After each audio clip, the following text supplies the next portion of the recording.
Alors gars yi gis nañ ni build nañ Bitcoin Core ci benn machine Ubuntu mais machine Ubuntu bi nii au final benn VM la gis nañ ni déroulé nañ test yëpp jàll nañ test fonctionnel yëpp mais li ñuy def mooy dañuy créer fichier de config bi moom la suñu nœud di utiliser pour xam nan lay comporter ni li ñuy njëkk a def mooy dañuy dem ci racine dossier Bitcoin bi xool lan lañ fay fekk donc déjà ñu xool la moo nekk ci biir. Alors ni mu affiché woon ni neexuñu dañ ko affiché plutôt avec des colonnes que yeneen informations yi intéressantes. Donc là qu'est-ce qu'on peut voir c'est que à la racine on peut trouver les informations ci bloc yi ci état wu chaîne bi donc ci blockchain bi on peut trouver des informations ci portefeuille yi nekk suñu nœud même pool ak transaction yi di xaar paire yi nga xam ni mooy yeneen nœud yi nga xam ni on est rattaché à eux wala historiquement on a été rattaché à eux foofu sax am na ay notion de new table try table mais dinañ ko xool après léegi pour am fichier bitcoin.conf bi on a deux possibilités donc première bi mooy dañuy dem ci repo GitHub bu bitcoin tout simplement donc mu ngeen ko fekk ci dossier share example fichier boobu mu ngi foofu tudd bitcoin.conf mais étant donné qu'on avait déjà cloné repo bii nii ci suñu machine dañuy dem directement foofu donc dañuy logué wu ci dossier bi ci boppam à racine bi mais dossier bi ci boppam donc y a nuance après ñu xool la moo nekk ci biir on a bien donc dossier share à droite suñ duggee ci biir ci dossier exemple qu'est-ce qu'on a on a le fichier bitcoin.conf donc fichier bi la ñuy modifier pour modifier ko dañuy utiliser commande nano donc dañuy def juste nano tour fichier bi mais am na ñeneen ñu utiliser vim c'est pareil dañuy def vim tour fichier bi mais bon vim est plus complexe à utiliser que nano ñu bëri dañuy réer ci biir vim notamment na lañ ciy génne donc bii daal dañ dugg ci nano rek xam nga dañ utiliser nano pardon donc qu'est-ce qu'on voit déjà qu'on a la possibilité d'activer différents environnements par défaut Bitcoin soo leen ko buildé ba installé ko ba mu lancé wu ci mainnet bi lay nekk mooy environnement de prod mais fii nii avec option yi nii on a la possibilité soit utiliser testnet bi donc signet ak rek test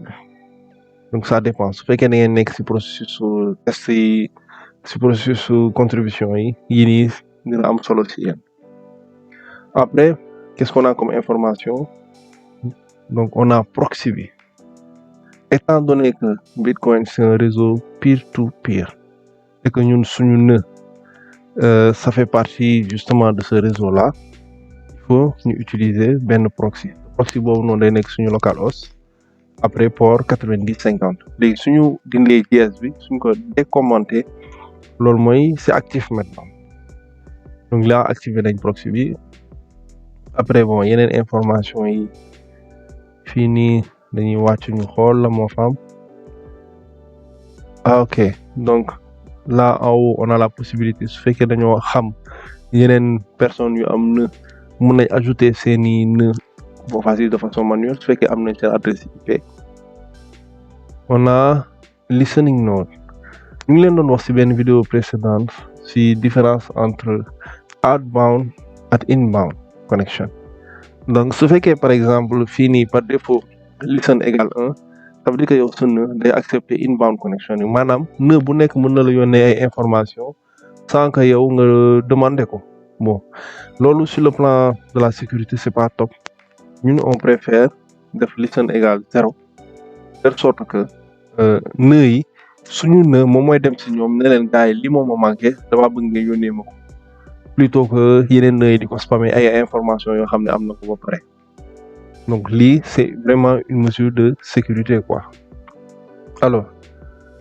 suñu demee xool yeneen option yi ñu am fii qu'est-ce qu'on a voilà donc fii nii par exemple suñu nœud lay jouer rôle serveur on sait que Bitcoin Core benn client la mais am na yeneen client yu existé yeneen nœud yu existé yeneen type de nœud yu existé yoo xam ni su fekkee da nga am Bitcoin Core dañuy ñëw utiliser Bitcoin Core ba pare mu nekk benn mesure de sécurité supplémentaire Donc en activant serveur égale 1 yow tu autorises en fait yeneen wallet yi wala yeneen nœud yi ñu ñëw interagir ak yow sa nœud.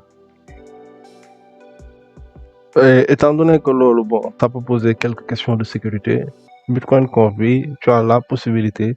de définir benn mécanisme d'authentification boo xam ni bon RPCO lañ koy woowee boo xam ni tu vas définir benn genre user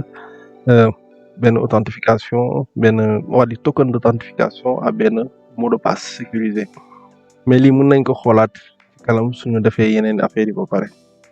en sachant que lii mooy information bu très très importante en sachant que yow rek yaa koy yor quoi. Donc du coup suñu demee xool leneen waa ici